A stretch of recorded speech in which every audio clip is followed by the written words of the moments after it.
1 August 2021 रोजी पुणे जिल्ह्यातल्या एकलहरे तालुका आंबेगाव गावाजवळ एका सराईत गुन्हेगाराची भर दुपारी 2 वाजताच्या दरम्यान गोळ्या घालून खून करण्यात आला। आंबेगाव तालुक्यातल्या मंचरगाव आणि आजूबाजूच्या भागात 25 वर्ष वयाच्या ओंकार उर्फ राण्या बानखेलेची गुन्हेगारी पार्श्वभूमी माहिती होती। बानखेलेच्या खून प्रकरणात 9 आरोपींची नावं होती। त्यातील 7 जणांना पोलिसांनी ताब्यात घेतलं, पण यातला प्रमुख आरोपी संतोष जाधव वय वर्ष 22 ते 24 हा मात्र फरार होता। त्याला पकडण्यात पोलिसांना यश आलं नाही, पण जवळपास 10 महिन्यांनी 6 जून 2022 रोजी संतोष जाधव हे नाव अनपेक्षितरित्या परत चर्चेत आलं। पण ज्या गुन्हेगारामुळे हे नाव पुढे आलं त्याची चर्चा ही आंतरराष्ट्रीय पातळीवर होती। ते प्रकरण म्हणजेच प्रसिद्ध पंजाबी गायक सिद्धू मुसेवाला यांची झालेली हत्या। मुसेवाला हत्या प्रकरणात संशयित आरोपी म्हणून पुणे जिल्ह्यातील 2 नावं होती, संतोष जाधव आणि सिद्धेश कांबळे वय वर्ष 19 उर्फ सौरभ महाकाळ। संतोष जाधव हा मंचरचा तर सिद्धेश कांबळे हा मूळचा जुन्नर तालुक्यातील नारायणगावचा रहिवासी। यातल्या सिद्धेश कांबळेला पुणे ग्रामीण पोलिसांनी ताब्यात घेतलाय, तर संतोष जाधवला काल पुणे पोलिसांनी गुजरातमधून अटक केली आहे। संतोष जाधवचं कुटुंब आधी आंबेगाव तालुक्यातल्या पोखरी या गावात राहायचं। साधारणपणे 10 वर्षाच्या आधी संतोषचे वडील वारले आणि उदरनिर्वाह करण्यासाठी त्याची आई सीता जाधव त्याला आणि त्याची लहान बहिणीला घेऊन मंचर इथं आली। तिथेच हे कुटुंब राहू लागलं। अल्पवयीन असल्यापासूनच संतोषचं नाव गुन्हेगार म्हणून पुढे येऊ लागलं। 2017 साली संतोषने एका व्यक्तीवर प्राणघातक हल्ला केल्याप्रकरणी त्याच्यावर मंचर पोलिसात गुन्हा दाखल झाला। त्यानंतर बाललैंगिक अत्याचार कायदा पॉस्को अंतर्गत त्याच्यावर मंचरमध्ये 2019 साली गुन्हा दाखल झाला। या दोन्ही केसमध्ये जामिनावर तो बाहेर आल्यावर 2021 साली परत एका गंभीर स्वरूपातल्या गुन्ह्यात त्याचं नाव पुढे आलं।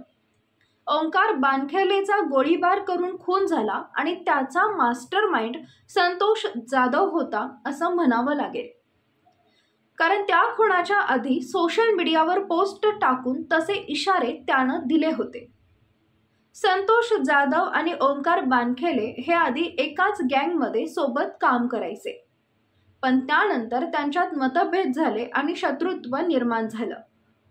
31 जुलै 2021 ला संतोष जाधव यानं सूर्य उगवायच्या आत तुला संपवतो असं स्टेटस ठेवलं।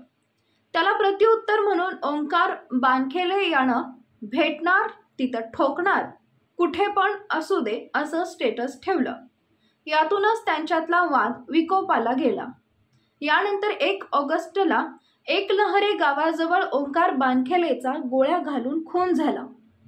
संतोष जाधवचं लग्न झालंय आणि त्याला मुलगीही आहे, पण घरातला मोठा मुलगा म्हणून, नवरा आणि वडील म्हणून त्याने आमचा विचार केला नाही असं संतोषच्या आईनं सांगितलंय। आमची शेवटची भेट 1.5 वर्षाच्या आधी झाली होती।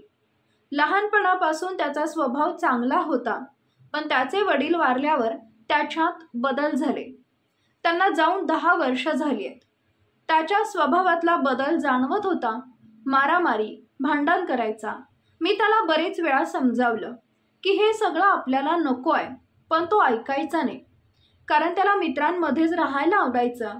घरी कधी तो आमच्या दोघींसोबत व्यवस्थित राहिला नाही। लहानपणी जसे त्याचे वडील गेले तेव्हापासून तो कधीच नीट राहिला नाही।